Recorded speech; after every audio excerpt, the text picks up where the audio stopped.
خصوصا بیا په دې وخت کې فرض سنه 1000 نه یو سنت اجر د 100 شهیدانو لري. مخکې د شنو سنه 1000 نه مخکې د اجر او ثواب نو ځکه فساد امت رسول اکرم صلی الله علیه و آله وسلم فرمایله من تمسك بسنتي عند فساد امتي فله اجر 100 شهيد. چا چې منګول خه کړه یعنی دوام وکړ په یو سنت د سنت زما باندې وقت فساد امت کې ګور وقت فساد امت ورسره ورل دلر اجر د 100 شهیدانو د فساد امت. حضرت امام رباني رحمۃ اللہ علیہ فرمای چې په سنه 1000 نشو ده سنه 1000 دې خاطر ته ذات کوم څه دوه وکاله وات یعنی په دا وخت کې یو سنت اجر د 100 شهیدانو لري. مونږ او تاسو ګورو پلان شهید شوی د درجه څو خدای ورته قربان شو. مونږ او تاسو هم غازیان او شهیدان او مسیح سلامت کور تراشو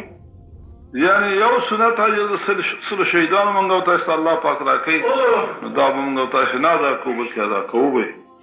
او بلکې تر د سنت هم دغه سخت مونږ او تاسو جرم ګڼو ځکه چې حضرت محمد رسول الله صلی الله علیه وسلم هغه که چاته ګران وي او محبوب وي نو داغه سنت هم ورته محبوب وي کنه. دا لما تقولون ما لا تفعلون تاسو ولې وایي خبره چې تاسو نه کوئ عمل به نه کوئ خلقو ته وایي کبره مقتنا تقولوا ما لا تفعلون. دا ډیره خرابه او بده خبره ده او بد کار دی تاسو یو شی وایي او بیا نه کوئ نور ته وایي اتأمرون الناس بالبر وتنسون انفسكم. خلق ته امر په نیکۍ سره کوي خو ځان نه میر کړي نو مونږ او تاسو په سنت حضرت محمد رسول الله صلی الله علیه و آله وسلم په ډېر خوشحال سره او په ډېر ذوق او شوق سره په ډېر محبت سره ادا کوو چې اجر د 100 شهیدانو د قربانو شوه. په دې وخت کې اجر یو سنت هغه فساد امت ویلې ده ګور هغه خو وخت او اصحاب کرامو کې تابعینو کې تابعینو کې تر سنه 1000 پورې ګور د اجر او ثواب نو ځکه چې فساد امت نو. اوس ګور یو سنت سره ادا کوي چې جمله دا یو پړګی دی علماو تر کړه دی پیرانو تر کړه په نامه شیخانو تر کړه نو دعوا کوونکي چې دا دالولو دعوی کې دي تر کړه دی نو شته په سره نو تاسو خلک خان دي مسخره ده پورې کوي استعداد ور پورې کوي نو رسول شهیدان لري کنه عذابې تکلیف حداث د مسواک اخلا د دا ګیره والا ټول عالم دا درګر دا اوس په دې بدعت باندې مبتلا دي او که بعضې کسانو پرې خودي نو هغه د بعضې لیډرانو د یېرې نه پرې خودي چې بعضې لیډرانو پرې خودي نو هغوی پرې خودي لیډر به د نامه دپاره پرېښي نو بیا هم هغه ثواب نه لري خاص د خدای د رضا دپاره. قربانه شمه الحمدلله په دغه وختو په دغه زمان په دغه زمونږ او ستاسې په دغه نعمت چې موږ او تاسو ته الله پاک دغه رسولی دی چې دا نسبت د طریقې عالي نقشبندیه دی او موږ او تاسو الحمدلله الله په جل وعلا شانه ولا په امتونو کې بهتر امت حضرت محمد رسول الله صلی الله علیه و آله وسلم دی چې حضرت موسی علی نبینا و علیه الصلاة والسلام سره د لوی شان چې الله پاک ته ورکړی دی اولو العزم پیغمبر دی او د دا ویل چې کاشکې زه امت د محمد رسول الله صلی الله علیه وسلم وی ورسول لوی نعمت موږ او تاسو ته الله پاک راکړی چې امت د محمد رسول الله صلی الله علیه وسلم کې الله پاک موږ او تاسو شامل کړو. بیا په مذاهبو کې فرق دواله ډېر دي دوی اعلی مذهب دي او حق مذهب او غرض دا دی چې فرقه ناجیه چې اهل جنت ورته ویلی شي لکه بعضې کسانو کتابونه تصنیف کړي دي جنتي ګروه نومې بیخي ده یو شخص نه دی تعین کړی چې فلانی شخص بعضې فجپریان وایي چې ته خو یو چا وایي مخامخا د جنتي حکم نه کوي نه رسول اکرم صلی الله علیه وسلم فرمایي چې زما امت به د دې یوې فرقې شي ټول به دوزخ ته ځي یوه فرقه به جنت ته ځي چې هغه فرقې ناجیه ده اهل سنت والجماعت دي هغه ویلي رسول اکرم صلی الله علیه وسلم جنتیان ورته ویلي دي نو که یو چا دا کتاب تصنیف کړ چې جنتي ګروه نه دا خو مخالفت د رسول اکرم صلی الله علیه وسلم د قول نه دی کړی بعض کسانو لکه پرون چې یو څوک وخه نو نه اخلم دا کتاب ورسره ولما دا کتابونه دیو چاته نه ورکې نه ښکاره کول هولې چې جنتي ګروه پکې لیکل خدای خو خکړی دي کنه اهل سنت والجماعت دا جنتي ګروه ده چې دا څلور مذاهب دي رسول الله صلی الله علیه وسلم فرمایلی دي چې دا نور دوه فرقې په ټول دوزخ ته دي او فرقې ناجیه چې اهل سنت والجماعت هغه جنتي ګروه ده کنه جنتي ده کنه جنتي ګروه د رسول الله څخه ورته ویلي دي کنه الحمدلله موږ او تاسو الله پاک مشرف کړو په دا جنتي ګروه او دا جنتي دله باندې چې اهل سنت والجماعت دي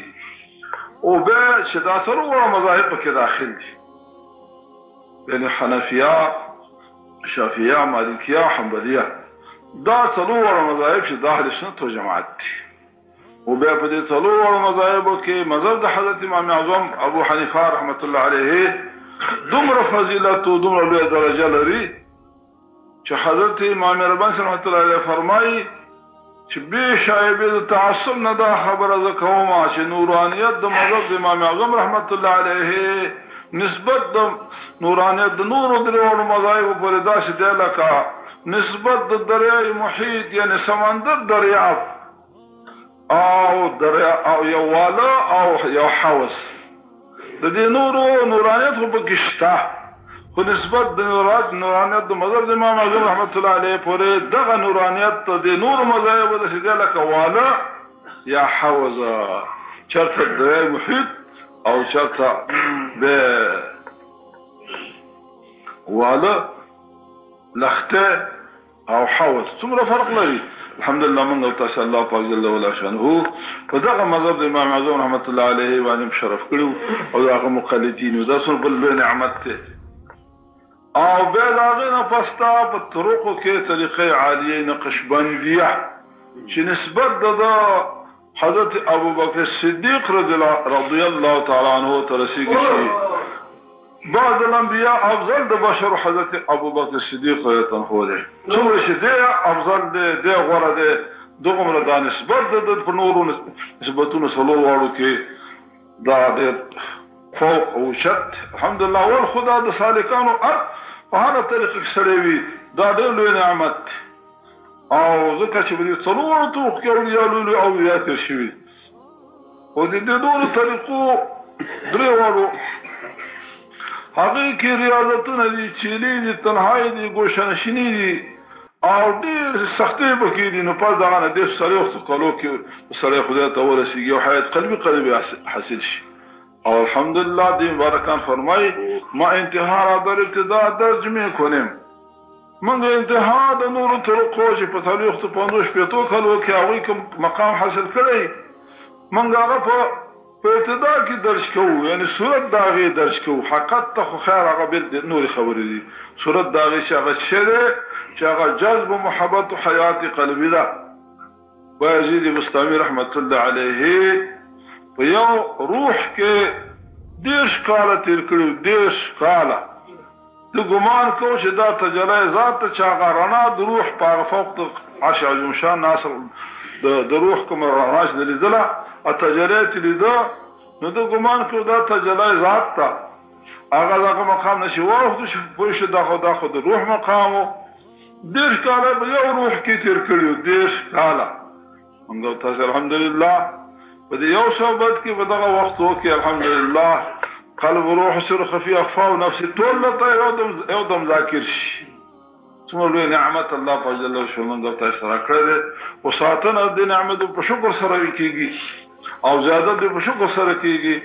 لئن شکرتم لازیدنکم ولئن کفرتم ان عذابی لشدید الله په فرمای کته اجماع د نعمتونو شکر وېستو زو تاسو د نعمتونو تاسو زیات کوم او کته چې ناشکری وکړه زما عذاب دې سخت او اشد ده نو ګوره د دې له نعمت موږ تاسو باید شکر ادا شکر شری